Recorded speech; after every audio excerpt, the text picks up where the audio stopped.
El otoño de 1529, un gigantesco ejército turco sitió Viena. Solimán el Magnífico había proclamado la yihad, la Guerra Santa. 20.000 ciudadanos vieneses estaban atrapados. Dentro de los muros de la ciudad se habían extendido el miedo y la desesperación. Se pensaba que si Viena caía, el resto de Europa tampoco estaría a salvo. Batallas. 1529. El asedio de Viena.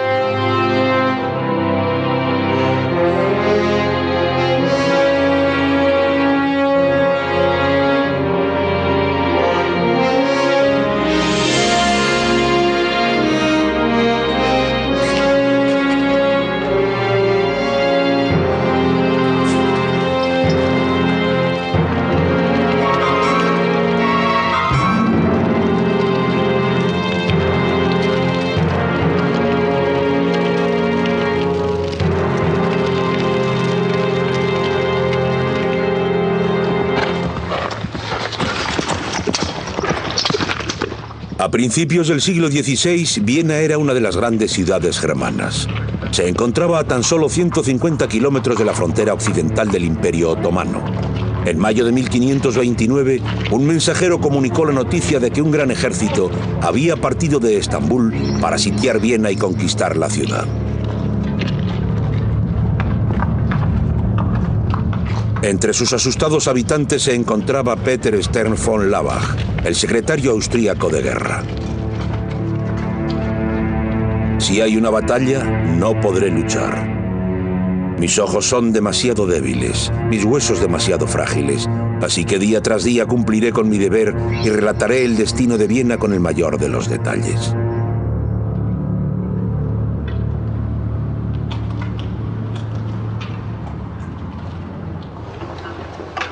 Viena, una ciudad a las afueras de un imperio que debía su poder y su riqueza al mar.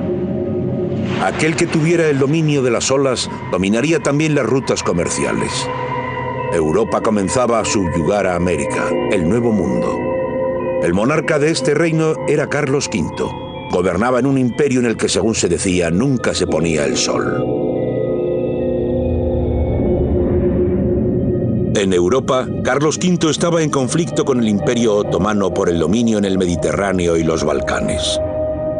Ya en aquellos días, un conflicto político se convirtió en un conflicto de culturas. El cristianismo contra el islam. El asedio de Viena formó parte de este conflicto.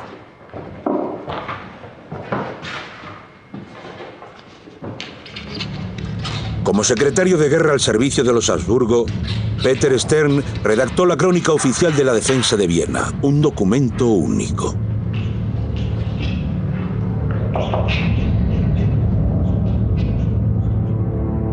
En el año de nuestro Señor de 1529, el sultán Solimán, cruel tirano y enemigo declarado de la fe cristiana, partió hacia Viena con todas sus fuerzas militares para vencer y subyugar al cristianismo.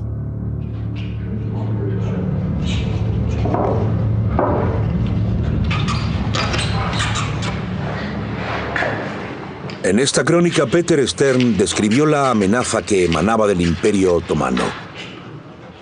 Un vasto dominio que se extendía desde los Balcanes hasta el norte de África y cuya organización era mucho más avanzada que la de cualquier estado europeo. Se podría pensar que en la práctica todo iba bien. La gente podía hacer peticiones. Podían escribirle peticiones al sultán y después en los libros de registros aparecían los nombres de esa gente. Por ejemplo, el nombre de un habitante de un pueblo de Anatolia que había pedido un favor o que había cometido un crimen. Entonces, lo que se hacía era, se elegía a gente de Estambul para que hiciera justicia en su nombre o contra ellos. Lo cierto es que los tentáculos del Estado central llegaban muy lejos. Estambul, capital del Imperio Otomano y sede de su gobernador, Solimán el Magnífico. Este tenía el mismo deseo de expansión que Carlos V. Así como Carlos V, Él también declaró que la guerra era un conflicto entre las religiones del mundo. Solimán proclamó la yihad, la guerra santa.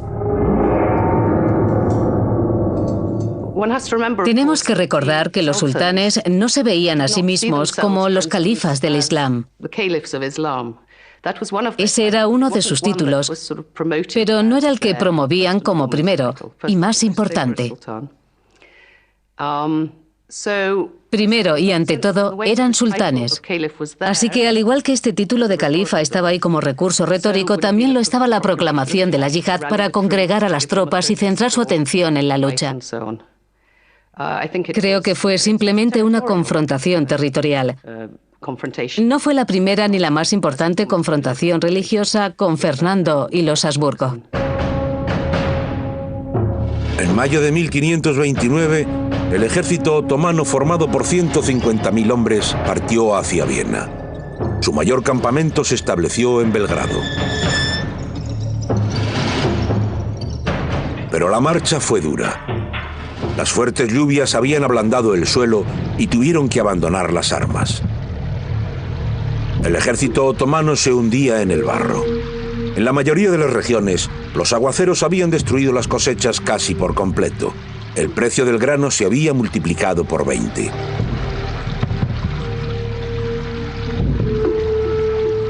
Uno de los secretarios del sultán registraba los acontecimientos en un diario.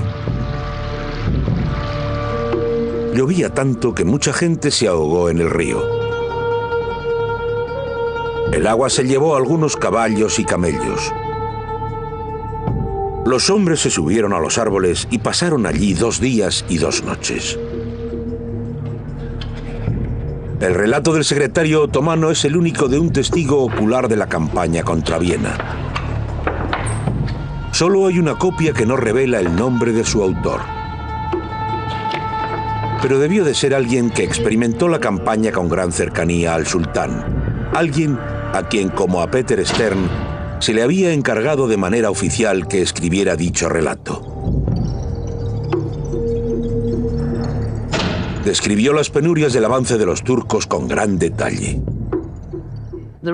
Los cauces de los ríos no habían llegado nunca a aquellos niveles, ni siquiera en un buen año. El lugar no se había drenado. Había ciénagas por todas partes y los otomanos tenían que sortearlas. Podían seguir las márgenes de los ríos, pero tenían que cruzarlos, y eso suponía siempre un gran problema para cualquier ejército. En las crónicas leemos que el ejército otomano avanzaba hacia el frente europeo a pesar de las grandes dificultades que suponía cruzar los ríos. El avance del ejército turco fue una proeza logística. Tras cubrir casi 2.000 kilómetros en 4 meses, a pesar de las adversidades a las que se había enfrentado, el ejército turco se encontraba a las afueras de Viena, y el miedo le había precedido.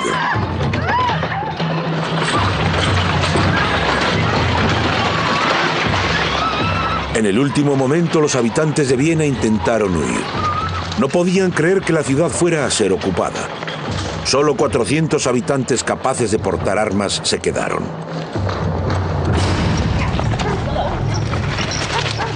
En el ejército turco estaban los Akinci, pequeñas tropas a caballo que aparecieron a las afueras de la ciudad por primera vez el 21 de septiembre. Violaban y saqueaban y arrasaron todo a su paso. Muchos refugiados de Viena también cayeron en sus manos. Capturaron a las mujeres y a los niños y se los entregaron al ejército turco como esclavos. La mayoría de los hombres fueron decapitados sin más preámbulos y sus cabezas se ensartaron en postes a modo de trofeo.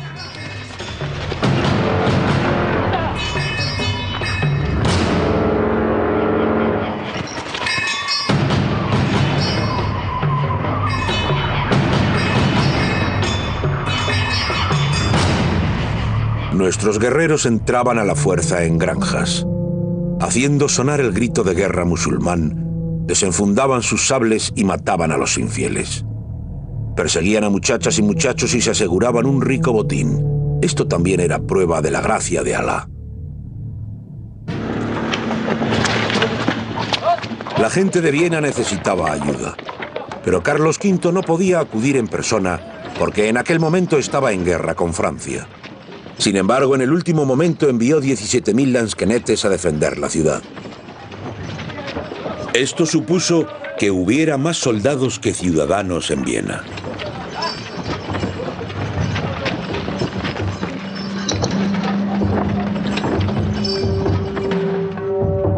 Los lansquenetes eran soldados profesionales que arriesgaban su vida por dinero. Eran groseros y fanfarrones. Incluso su ropa expresaba desdén por las barreras sociales.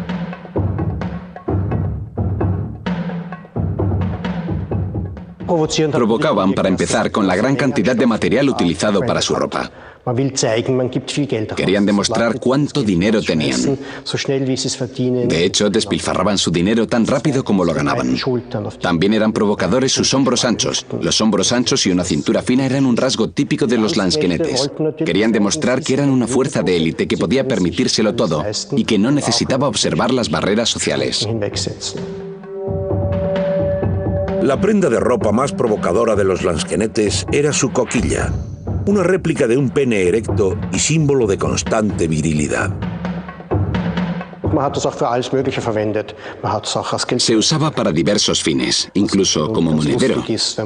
En ocasiones era divertido entrar en una ciudad y sacar monedas de tu coquilla. Para poder pagar a los 17.000 lansquenetes, se fundieron los tesoros de la iglesia de Viena y se acuñaron monedas de urgencia.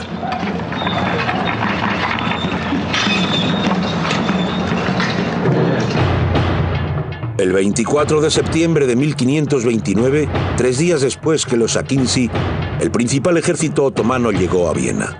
Rodeada por 150.000 turcos, la ciudad estaba aislada.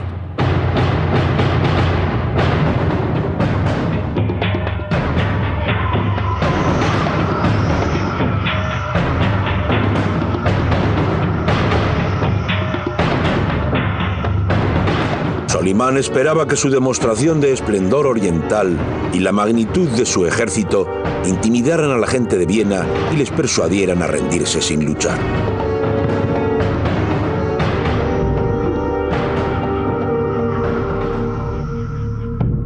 Al comandante y otros habitantes de la fortaleza de Viena, hago constar que, si se convierten en musulmanes, nada les sucederá.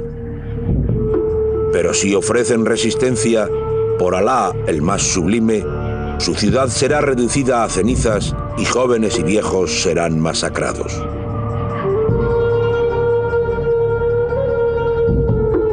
Solimán no tenía interés en asaltar la ciudad, porque según la ley marcial islámica, tendría que concederle a sus tropas 3 días de pillaje. Solo si Viena se rendía, todos sus tesoros le pertenecerían. Teniendo eso en cuenta, envió a 4 prisioneros a la ciudad con un mensaje.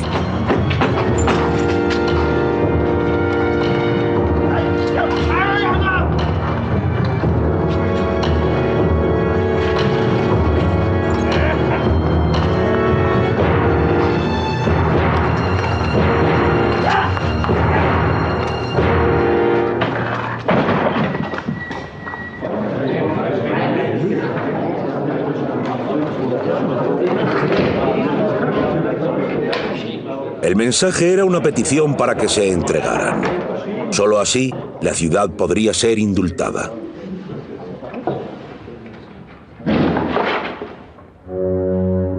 Solimán está intentando llegar a un acuerdo con los líderes de nuestra ciudad. Ha hecho el voto de no dejar entrar en ella a ninguno de sus hombres para no hacer daño a nuestras gentes. Pero si no nos rendimos, no cesará hasta que haya conquistado Viena y masacrado a jóvenes y viejos. Pero rendirse no era una opción.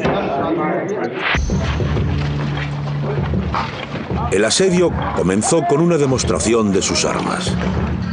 Cuando se trataba de disciplina y habilidades con las armas, no existía un ejército en Europa que pudiera competir con los turcos.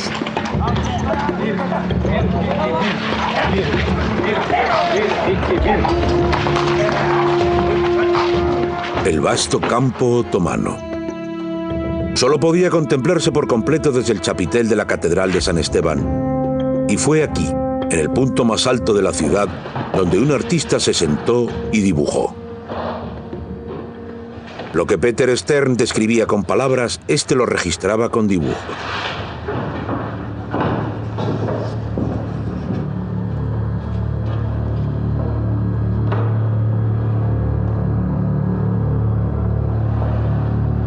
Los esbozos del artista vienés formaron un documento único que retrata todos los horrores del asedio.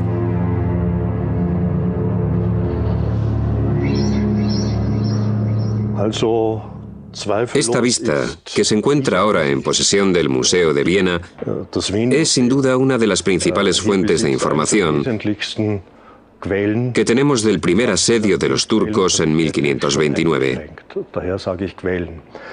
Iba a llamarlas fuentes pictóricas, pero eso lo habría limitado bastante. Los ataques y saqueos fuera de sus puertas, así como los acontecimientos sucedidos dentro de la ciudad, capturados en una sola imagen. El asedio otomano de 1529 se podría considerar como la confrontación entre lo que aún era una ciudad medieval y un orden social totalmente distinto. Por una parte estaba el cristianismo occidental y por la otra el Islam de los otomanos, con su civilización adelantada. Su nivel de conocimiento en muchos campos infundía total respeto.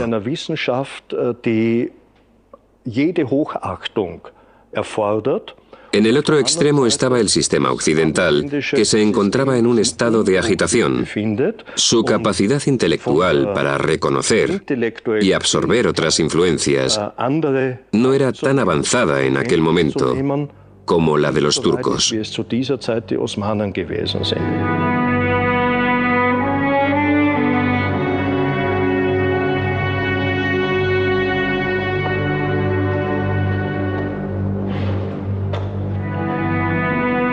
Todos los relojes de las iglesias de Viena estaban parados, y a excepción de la pequeña Primglocke de la Catedral de San Esteban, todas las campanas de la ciudad dejaron de repicar durante el asedio. El tiempo se había parado.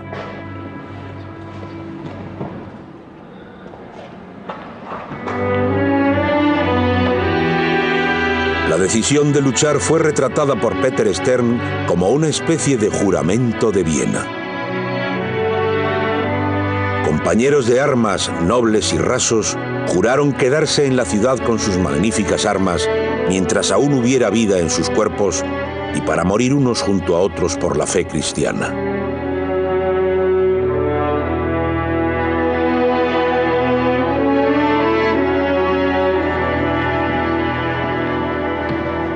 Pero los soldados que hicieron el juramento eran mercenarios al servicio de los Habsburgo.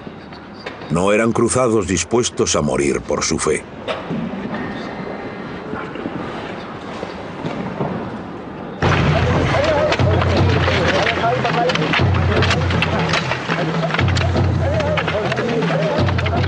La batalla comenzó. A medida que avanzaban, los turcos se habían visto obligados a dejar sus pesadas y potentes armas, por lo que tuvieron que bombardear Viena con cañones más pequeños.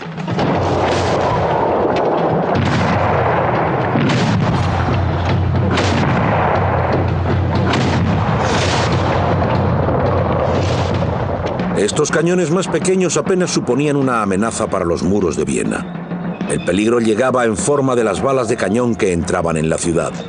Caían en el pavimento causando grandes daños. Así que la gente de Viena destrozó sus calles para que las balas cayeran en tierra blanda.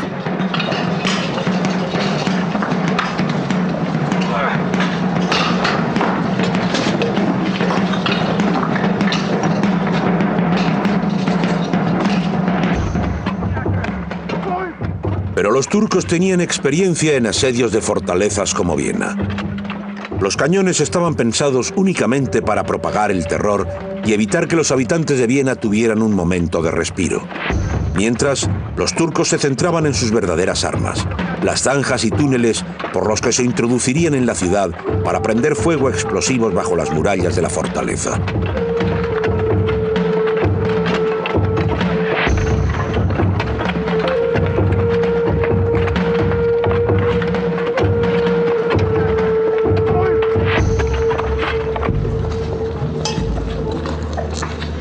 principio la gente de Viena no tenía ni idea de por qué los turcos estaban excavando. Sin ninguna sospecha, se quedaron en su ciudad esperando un ataque que ya había comenzado bajo tierra.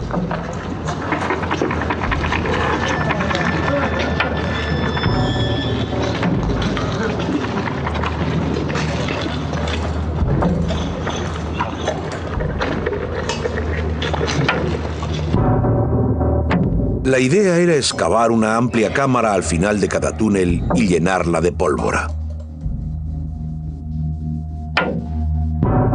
Cada cámara se sellaría entonces con un muro para lograr la mayor compresión y para proteger a las tropas turcas del impacto de las explosiones.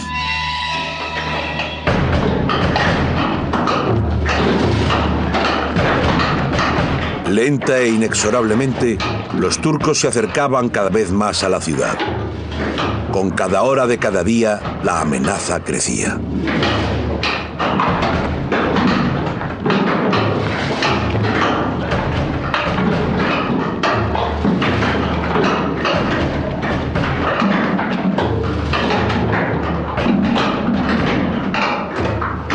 Mientras los equipos de excavadores se acercaban más y más con sus conductos, en los alrededores de Viena se producía una tragedia.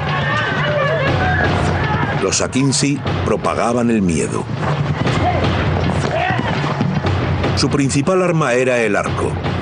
Debido a su perfecto dominio de esta arma, los Akinci eran temidos en Europa. Incluso suponían una amenaza para los caballeros armados. Esperaban hasta que su adversario desenvainara su espada y entonces les disparaban una flecha aquí o a través del visor. Disparaban con tanta precisión desde un caballo al galope que podían apuntar a una hendidura del casco. Para la manera de pensar de los europeos, esta era más un arma de traidores que de caballeros. Los arcos de los turcos eran armas de alta tecnología que podían soportar altos niveles de tensión. Así que a pesar de su reducido tamaño, tenían un poder de penetración tremendo. Sin embargo, no eran fáciles de usar. En realidad, llevó años de práctica disparar estos arcos históricos con rapidez y precisión. Se podría reclutar y entrenar muy rápidamente a una tropa de mosqueteros.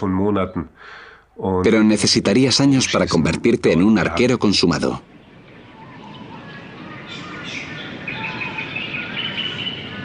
Lo que sorprendía y asustaba a los europeos, por encima de todo, era la habilidad de los turcos de disparar a sus adversarios desde un caballo al galope.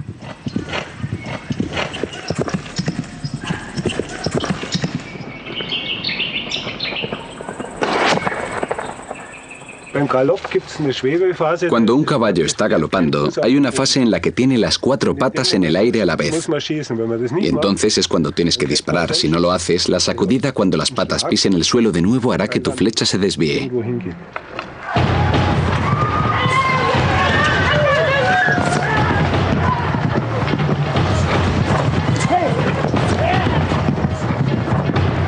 Los Akinci saqueaban las afueras de la ciudad en un radio de casi 100 kilómetros.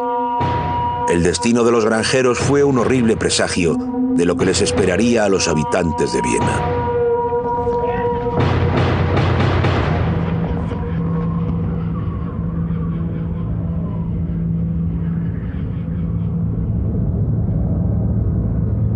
Solo unos pocos supervivientes lograron encontrar refugio en la ciudad, ocultos en la oscuridad.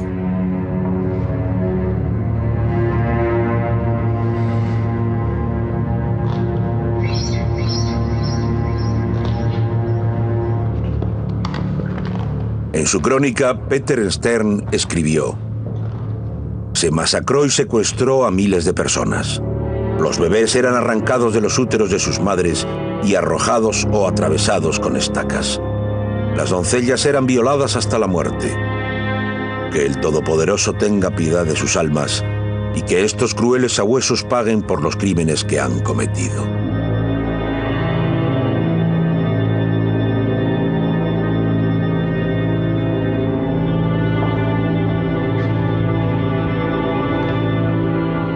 Lo que Peter Stern escribió sobre estos Akinci, asesinos y ladrones, haría que los europeos se formaran una imagen de los turcos durante siglos.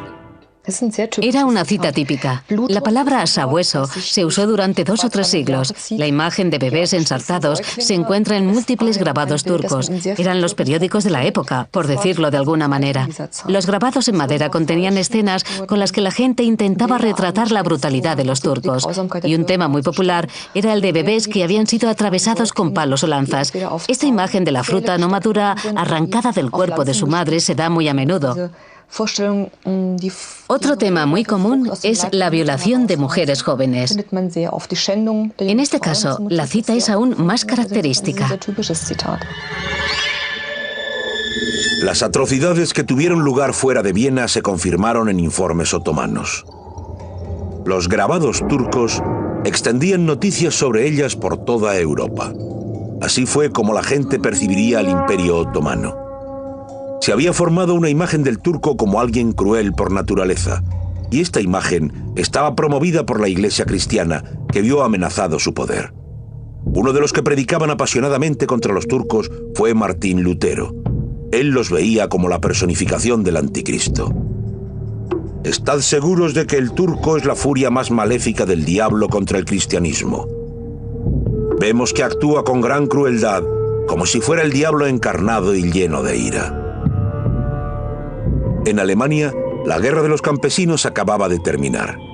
Cansados de las penurias que tenían que soportar, los campesinos se habían sublevado. No era extraño en aquel momento encontrar soldados y campesinos que se habían reasentado en el Imperio Otomano.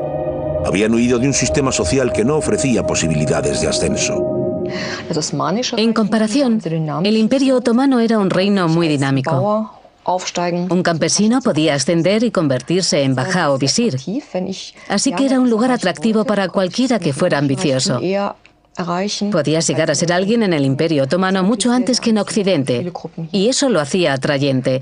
Por ello, no eran solo los soldados los que desertaban. Las poblaciones cristianas de algunas islas griegas al completo cambiaron de lado. Preferían vivir bajo el mandato del sultán, decían, que bajo el del papa. La amenaza estaba ahora a otro nivel. Era una amenaza para la sociedad occidental, para la nobleza y para el clero.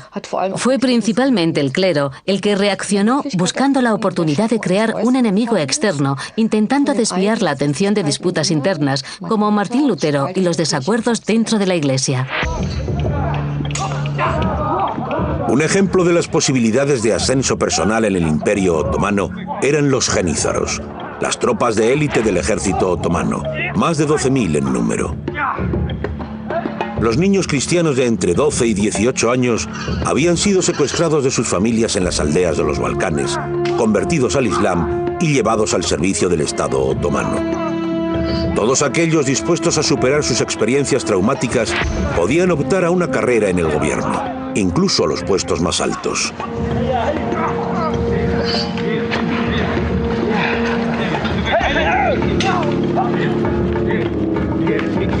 Un ejemplo de esto es la carrera del consejero más importante de Solimán en aquella época. Secuestrado de niño en una aldea en Albania, Ibrahim Pasha había ascendido hasta convertirse en el gran visir turco.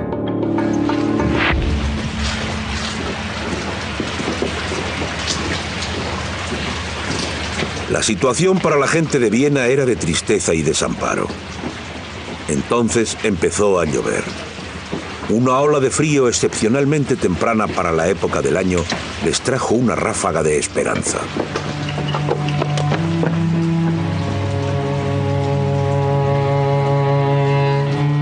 No paraba de llover en todo el día y esperábamos que los babuinos de fuera de las murallas murieran congelados. Pero mala hierba nunca muere.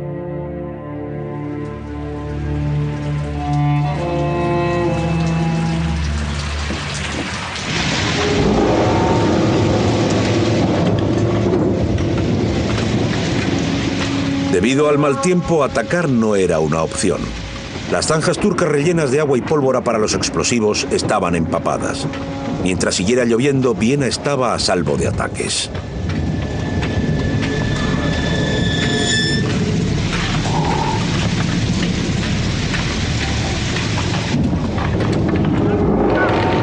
El espíritu de las filas turcas se hundió hasta el fondo. Llovió 2 días enteros. El campamento otomano era un mar de barro. Días y noches de frío intenso.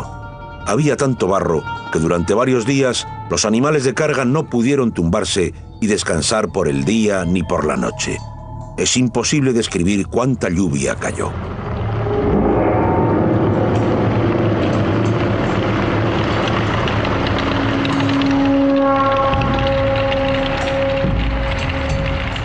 El tiempo se acababa para el asedio del ejército turco. Se acercaba el invierno antes de lo esperado.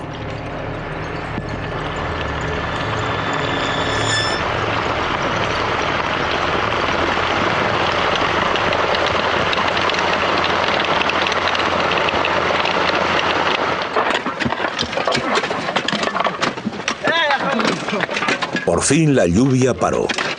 El período de gracia de Viena se había terminado.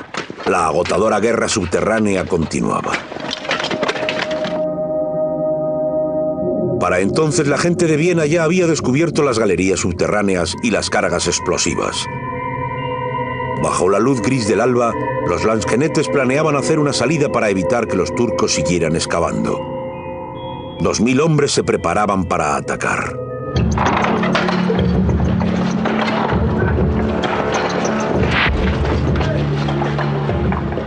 Era una operación muy arriesgada. Si los soldados fracasaban en encontrar las cargas explosivas colocadas por los turcos, Viena estaría perdida.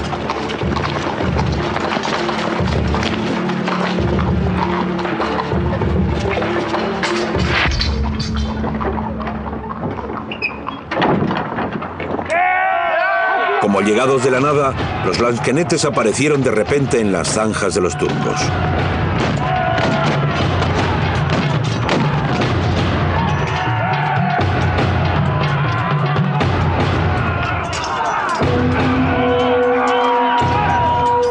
Estos, sorprendidos, intentaron huir, pero muchos fueron asesinados. Sin embargo, también se produjeron muchas bajas entre los lansquenetes.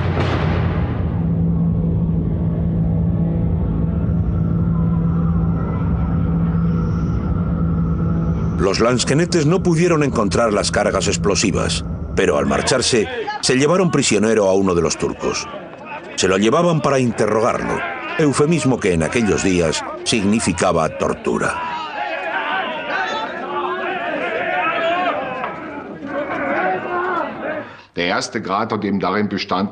El primer paso consistía simplemente en enseñarle al delincuente los instrumentos de tortura. En el segundo paso se usaban instrumentos como el aplastapulgares. Tenía 2 tornillos que unían 2 placas de metal. Los pulgares de los prisioneros se colocaban entre las placas y se ejercía la máxima presión apretando los tornillos.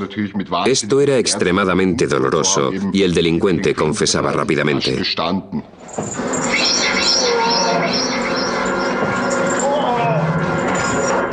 Pero los vieneses necesitaban saber cuanto antes dónde estaban colocadas las cargas explosivas subterráneas.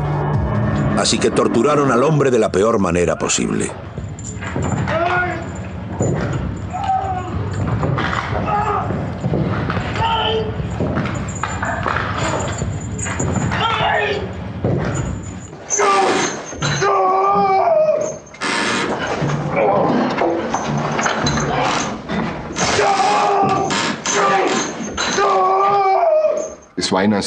Las personas sometidas a las torturas más crueles eran completamente conscientes de que no sobrevivirían a esa terrible experiencia. Sus torturadores les decían que podrían acabar con ello pronto si confesaban, incluso si ese acabar con ello pronto significaba morir. Sometido a tortura, el prisionero reveló los planes turcos.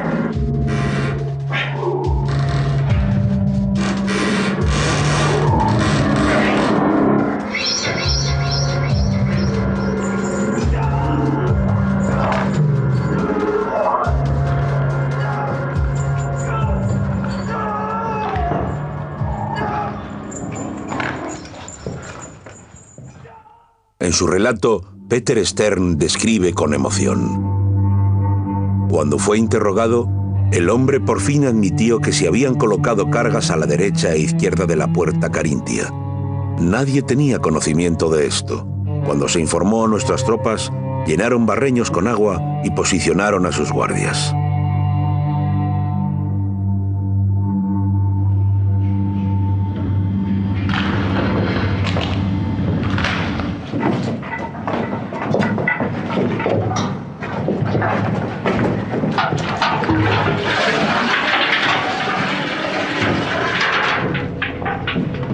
La información obtenida del prisionero no era lo suficientemente detallada. La gente de Viena tuvo entonces que quedarse en sus sótanos, vigilando día y noche.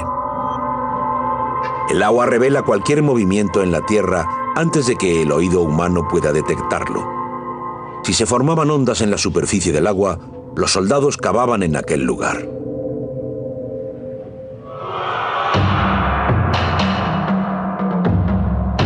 Para poder asaltar la ciudad, los turcos querían accionar una gran carga explosiva para derrumbar las murallas de la ciudad.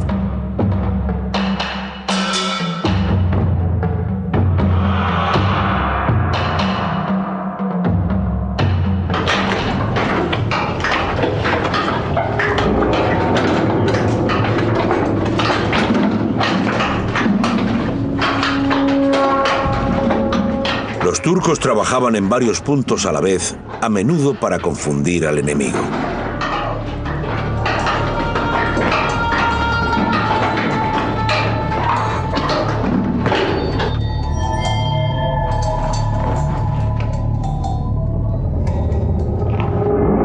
Pero los vieneses se las arreglaron para encontrar las cargas explosivas de los turcos.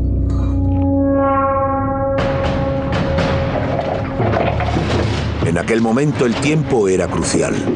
Los lansquenetes se reunieron en las secciones amenazadas de las murallas de la ciudad.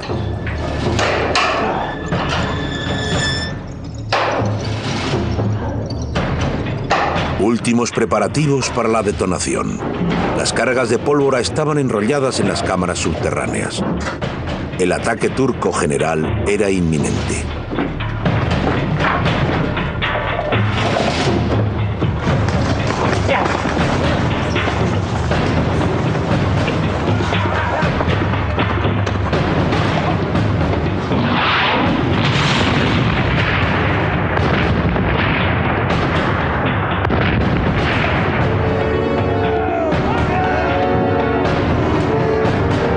La grieta que se formó en la muralla tenía 30 metros de ancho.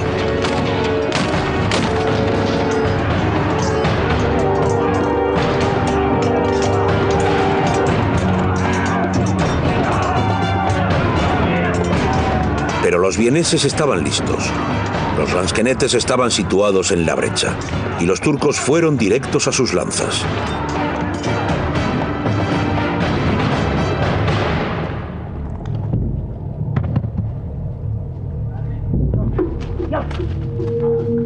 Derrotados, los genízaros se retiraron al campamento turco. Los comandantes recibieron allí con consternación la noticia de la inesperada derrota.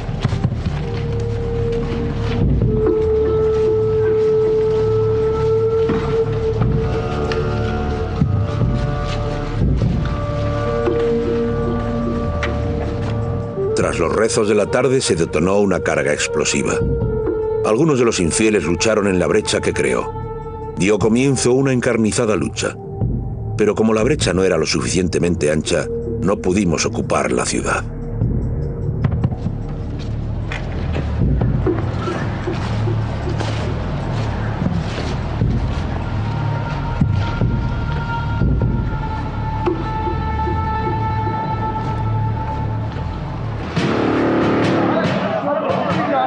Los oficiales turcos discutieron sobre el modo de proceder. El ejército otomano no podía aguantar más. Las tropas estaban desmoralizadas y apenas tenían qué comer. Ni siquiera se pudo llevar a cabo la rebelión de los genízaros.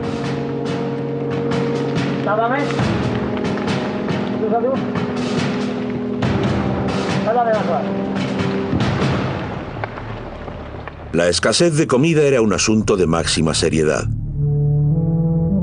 Los comandantes decidieron preparar un ataque final. Si la fortaleza no sucumbía, el ejército volvería a casa.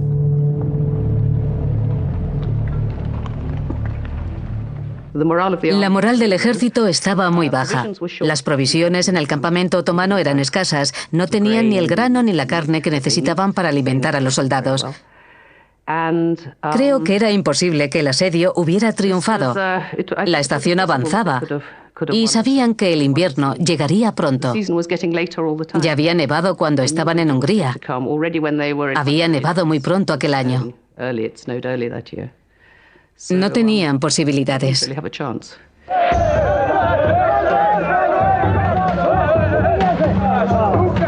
Los heraldos del campamento turco anunciaron la decisión de preparar un ataque final. Para revitalizar el espíritu de lucha entre los hombres, Solimán prometió que el primer soldado que escalara las murallas de Viena sería ascendido a capitán y se le daría la cantidad de 30.000 aspers, una recompensa muy espléndida.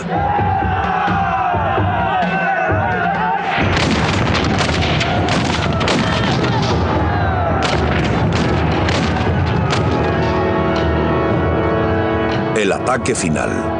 Solimán planeaba asaltar la ciudad en 3 columnas, pero de nuevo los genízaros corrieron hacia las lanzas y las armas de los lansquenetes.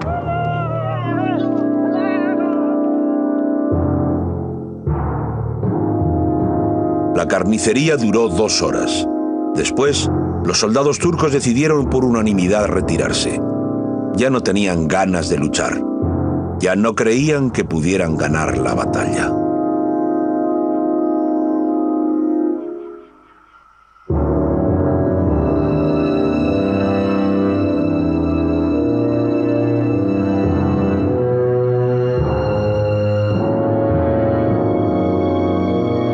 Sin embargo, los vieneses aún no se creían su triunfo. No tenían ni idea de que el asedio se había terminado.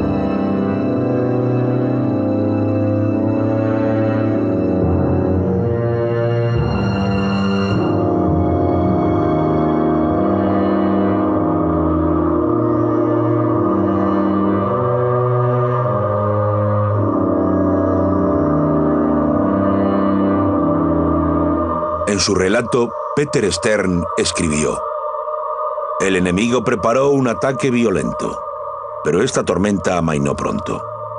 Las bajas del enemigo ascendían a 350. De nuestro lado, solo un hispano recibió un disparo de muerte y numerosos lansquenetes fueron heridos. Alabado sea el Señor.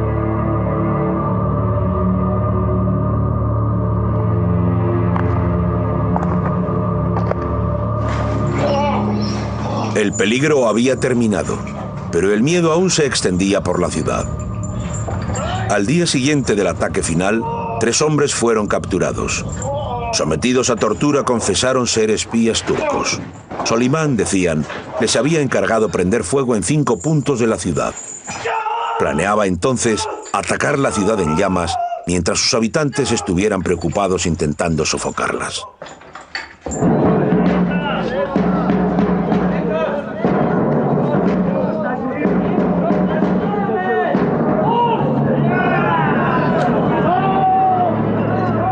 Los 3 sirvientes que entraron en la ciudad y resultaron ser espías turcos fueron descuartizados en público y sus partes del cuerpo se colgaron de las murallas de la ciudad.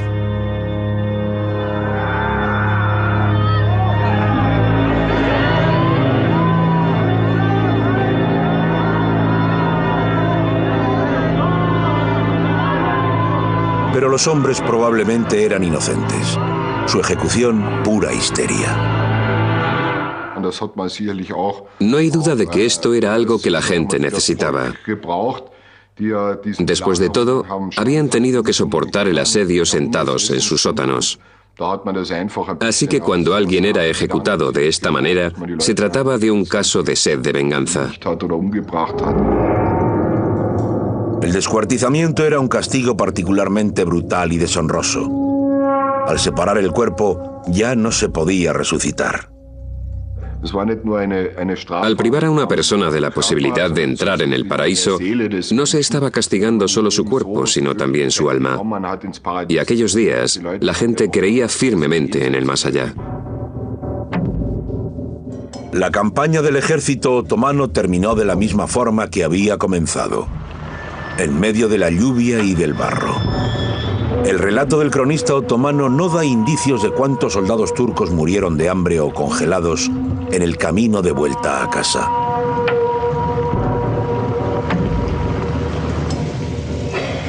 El destino del mismo autor también es desconocido. Llovía sin cesar desde el alba hasta el ocaso. Algunos de los soldados perdieron todo su equipo en el diluvio interminable. Y algunos de sus caballos se hundieron en los lodazales. El sufrimiento era indescriptible.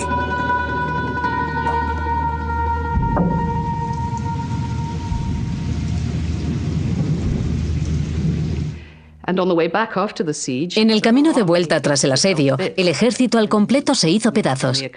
En el relato leímos que no podían mantener unidos a sus hombres. Lo habían perdido todo. Habían perdido sus tiendas de campaña, sus equipajes, sus animales. Volvían a las ciénagas. No podían mantenerlos unidos. Aquello que los turcos dejaban atrás pasaba ahora a manos de los vieneses, pero la euforia de su triunfo no duró mucho. La periferia había sido arrasada. Había mugre y excrementos por todas partes. El hambre y la miseria eran omnipresentes.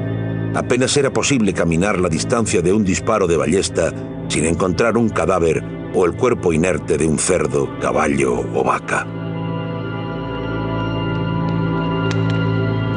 La batalla por Viena se había ganado. Sin embargo, la rivalidad entre los Habsburgo y el Imperio Otomano persistió. Como puesto de avanzada oriental, Viena viviría bajo un miedo constante durante los siguientes 150 años.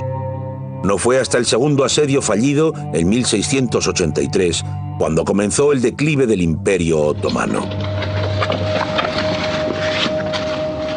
El invierno inmediatamente posterior al asedio fue de hambruna. El tiempo fue más frío de lo normal. No había apenas nada que se pudiera usar para calentarse y aún menos para comer. El asedio hizo imposible recolectar la cosecha del otoño. Los ciudadanos de Viena que habían huido volvieron. Lo que es más, muchos lansquenetes se encontraban todavía en la ciudad y necesitaban alimento. En medio de esta situación, un tipógrafo de Nuremberg apareció en la ciudad. Niklas Meldemann quería publicar un relato sobre el asedio de Viena.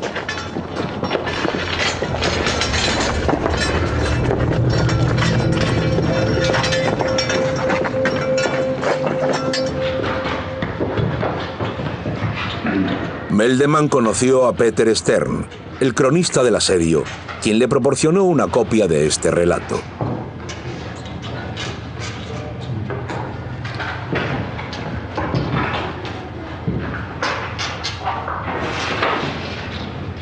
Meldemann también recibió los esbozos realizados por el artista desconocido de la Catedral de San Esteban. De vuelta en su taller de Nuremberg, los unió para crear una imagen panorámica.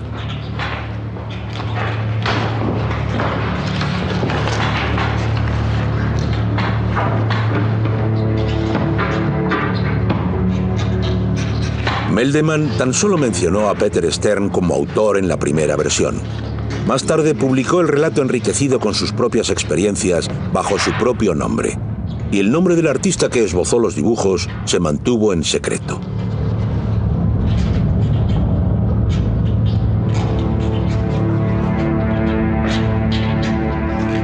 Como resultado, los dos testigos oculares de la batalla fueron olvidados muy pronto. No tenemos datos de su vida tras el asedio.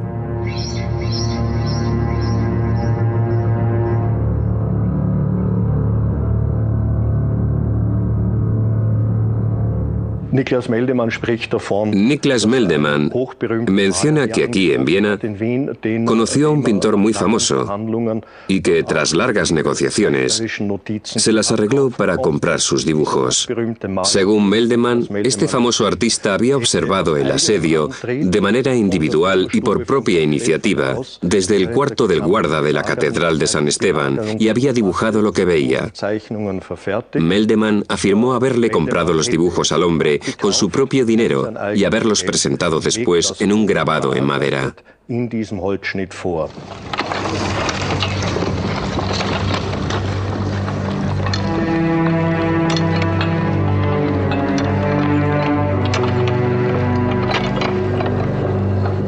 Aquel invierno, Niklas Meldemann volvió a Nuremberg. Su relato proporcionó al mundo la imagen de la resistencia vienesa frente al peligro islámico turco.